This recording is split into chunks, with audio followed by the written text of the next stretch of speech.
पहलगाम हल्ल्यानंतर भारताने पाकिस्तानबाबत अत्यंत महत्त्वाचे निर्णय घेतलेले आहेत। त्यातला एक निर्णय म्हणजे सिंधू करार स्थगित करणं। आता या निर्णयानंतर पाकिस्तानात हाहाकार उडणार आहे। पाहुयात या निर्णयामुळे पाकिस्तानातील शेती आणि उद्योगांना कसा फटका बसणार आहे।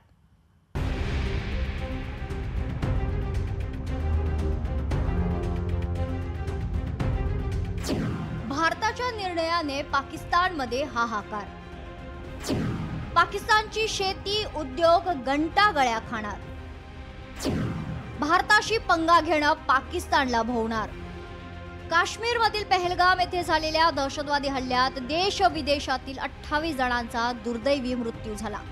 त्यात महाराष्ट्रातील 6 जणांचा समावेश आहे। या क्रूर हल्ल्यामागे पाकिस्तानच असल्याचं आता समोर आलंय आणि म्हणूनच भारतामध्ये वारंवार कुरापती करणाऱ्या पाकिस्तानला धडा शिकवण्याचा चंग भारतानं बांधलाय।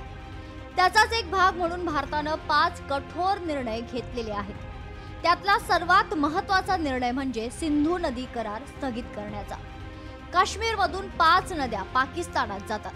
पाकिस्तानात जे पाणी जातं त्याला रोखण्याकरता आपल्याकडे 3 धरणं आहेत। उन्हाळ्यात बर्फ वितळल्यानंतर या नद्यांमधून मोठ्या प्रमाणावर पाणी पाकिस्तानात जातं। पाण्यासाठी पाकिस्तान तडफडणार। काश्मीरमधून 5 नद्या पाकिस्तानात जातात। या नद्यांच्या पाण्यावर पाकिस्तानात शेती होते। अनेक उद्योगांनाही या नद्यांचं पाणी वापरलं जातं।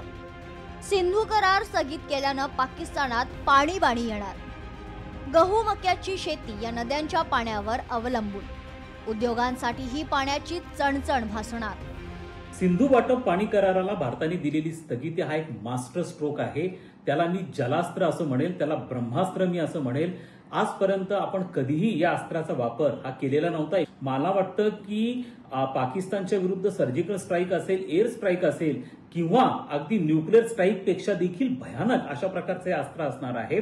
पाकिस्तानला याचे दूरगामी मोठे नकारात्मक परिणाम हे सहन करावे लागतील। मला असं वाटतं की जर पाकिस्तानने दहशतवादाला समर्थन देणं थांबवलं नाही तर भारत ही स्थगिती जी आहे ती पुढे भविष्यामध्ये चालू ठेवेल। एकूणच पहलगाम हल्ल्यानंतर भारताने घेतलेला हा निर्णय मास्टर स्ट्रोक समजला जातोय। त्यामुळे भारताला कायमच डिवचणाऱ्या पाकिस्तानला आता त्याची मोठी किंमत मोजावी लागणार आहे। ब्युरो रिपोर्ट, लोकशाही मराठी।